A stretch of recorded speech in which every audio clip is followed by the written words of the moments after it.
Hi, I'm Analia, and welcome to Brightly Becoming, a podcast that gives you the space to slow down and come back to yourself. Here we talk through life in a grounded way, where conversations are held on identity, faith, and becoming who we're called to be. If you're in a clear season or an uncertain one, I'm glad you're here either way. It's time to come back to who you are underneath what you carry. Welcome to Brightly Becoming. Hello, you guys. Thank you so much for tuning back in. Today, I'm sitting outside and it is gorgeous. It is absolutely beautiful out here. And I was just kind of remembering how this podcast used to simply just be a dream I had 3 months ago now, which is crazy that we've been live for 3 months now. Yeah, just sitting in it and recognizing I'm sitting in an answered prayer.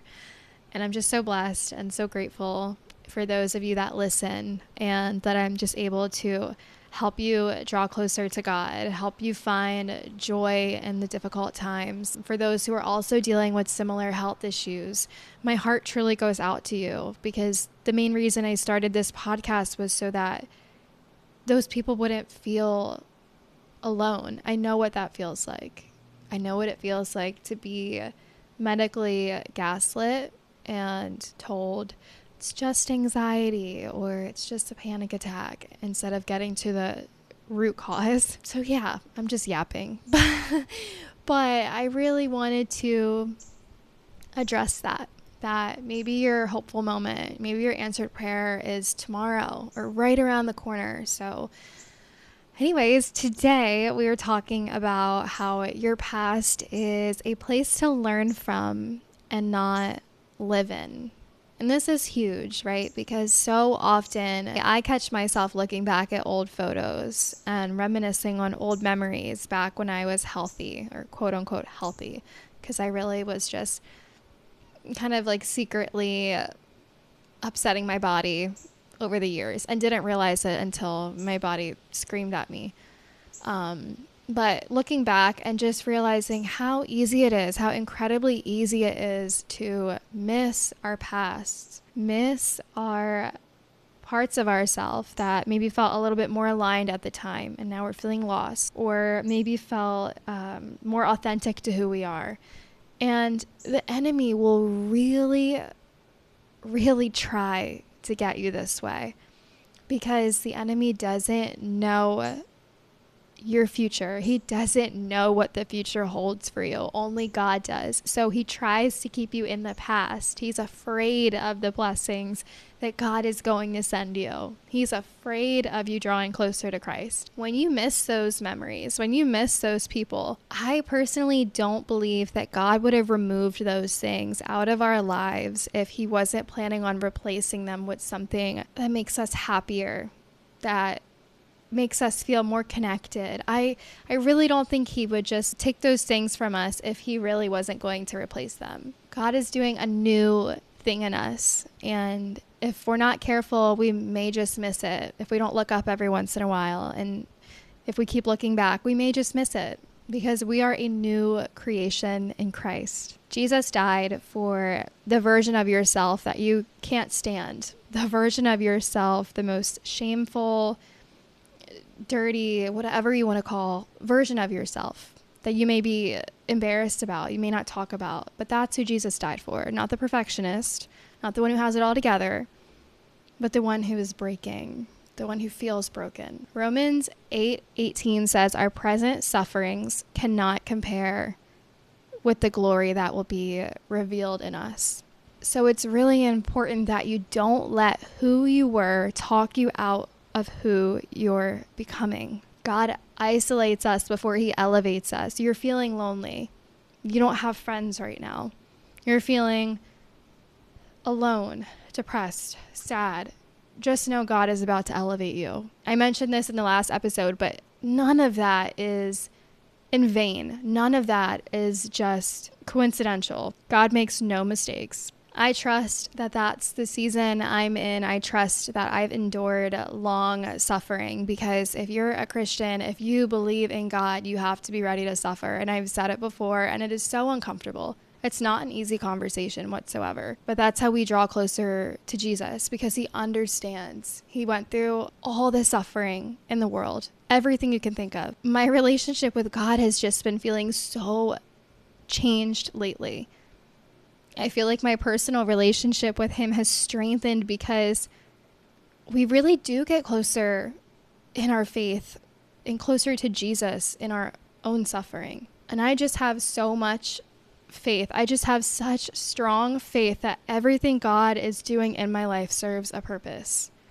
Even if it doesn't make sense to me, it's okay. Even if it doesn't make sense to you, it's okay. If you're disappointed, it's okay, because you have to understand it's for your greater good. There are things that God protects us from on a daily that we just cannot see. I don't know if you've ever heard about the 9/11 survivors and why they survived.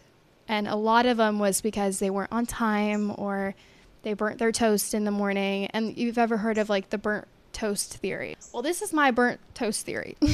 And it's God, okay? Because I trust that God protects me from things that I can't even see. So that job denial, that's protection, not rejection. That breakup, that's protection. All of this is protection. Even if it hurts, even if we can't see it, we will look back one day and realize that's why that had to happen. All of this just surpasses anything that we could ever possibly wrap our heads around, anything that we could ever possibly understand. On a side note, God has been giving me so many visions for my podcast, and I can just see this becoming something so beautiful, no pun intended.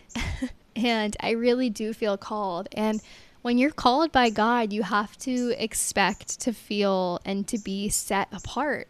So isolation, that's just something that, you know, you're probably going to go through. It's normal. I know you're feeling lonely. I know you're feeling sad and isolated. But when God isolates you, it's because he's trying to elevate you. And this has truly been my isolation season. I never expected, looking back, when I was in college, that post-grad I'd be back home with my parents. The road that I was headed down, though, would have led to a path of destruction. And God definitely protected me. 100%. So I'm able to look back and thank God that I suffered the way I did, because it could have been so much worse. And if you're in this season right now where you're losing hope, you're losing faith, just know you're not alone. It's so easy. You know, I say all these things, but I'm not perfect. The only one that's perfect is Jesus. And it's so easy to lose faith in these times. And this is where our faith really feels tested. But it's just a matter of time before you start feeling like you again. It's right around the corner. Your answered prayer could be answered tomorrow. It could be right around the corner. It's just a matter of time before I'm eating food again, able to exercise again, able to travel to see the people I love, able to live in my own space without fear again. It's all coming. And if God does it for me, he's going to do it for you too. There's no exceptions. It doesn't mean that your time is never coming. I know what that feels like. And that's not going to happen to you. I think so often we forget that God doesn't want us to just live in survival mode. How often do we think we're never going to make it out of a situation?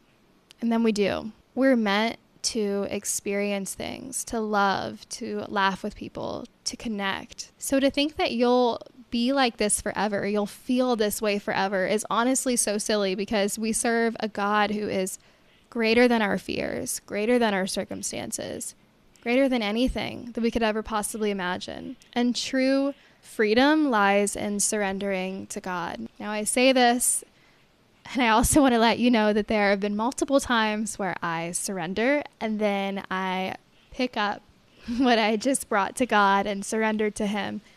And that's human. And that's the version that Jesus died for. But lately, I feel like I've been able to surrender because I know I can't do it alone. And God has just been blessing me in so many ways and showing me the direction for the podcast. And I just get signs all the time that this is what he wants me to do. He wants me to bring people closer to him. If you're being called, you have to expect to endure trials. It can be really difficult. We just have to trust that what is coming is better than what has gone. And that's really hard. I know. But one day you'll look back and it'll all make sense. And you'll be thanking God and you'll cry happy tears and it will just all feel like it fell into place for you. If you made it this far, thank you so much for listening. Like I said, the fact that this was just an idea, just a dream in my head 3 months ago, it feels insane. Look out for some exciting things happening with the podcast. Rebranding is one of those. I'm so excited to make this brand identity just feel aligned to who I'm becoming. And I love that we're always changing. We're never staying the same. Once I'm able to, I would absolutely love to turn this into both a video and audio podcast style. For those of you who are new, I actually don't know if I mentioned this in the first episode, but I used to do YouTube videos when I was younger, and I had a pretty large following and would make DIYs and hauls. I was like a beauty influencer at 12 years old. And I wish she could see us now, because this just feels like me, but elevated. I don't think 12-year-old me would believe all that we've become. And I would just love like a sit down style podcast.